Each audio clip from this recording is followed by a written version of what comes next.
ukiita wanaume nao unatoka. Toka baba yako. Baba yangu ameingiaje hapa? Kwani sio mwanaume? Mama yako alijipa mimba. Yaani kwa nje ukiangaliwa mstaarabu, kumbe bogas. Bogas baba yako. Baba yangu ameingiaje? Tena kuanzia leo nikome kunitaita. Wewe mimi sio type yangu. Kama umekosa kukulizisha bora ukashika bega huko. Ashikwe bega baba yako. Tena angeshikwa bega kabla ya kubadilishana mayai au kutungisha wewe. Akaingia kizazini kashikwa bega. Mtoto atoka amebegeka mfupi kama dumu la lita 1. Nilikutongoza siku ya kwanza tuliponikataa nikashukuru Mungu. Maana binti wewe unanuka mdomo kama pampers ya mtoto wa siku 4. Kila siku nakuinda ujai nikupe ukweli. Hivi hao vijana wa mtaani wote wasema wameshaweka nembo yao juu kwenye kizazi chako. Hivi wanakuweka mkao gani? Maana inaonekana ukipumua mlio wa hisia wewe kama gala taka limepita nje. Basi ujue kupiga mswaki, jiheshimu. Mchafu bado kahaba. Wewe malambe jijini eti uliibiwa mswaki Mbezi kipindi ushoka kwenye basi. Yo boy, basi bwana inatosha. Inatosha bwana, inatosha.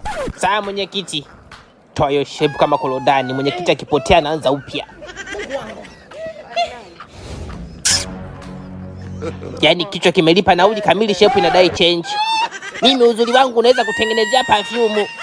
Labda ukate mdomo na pipe za kupumulia.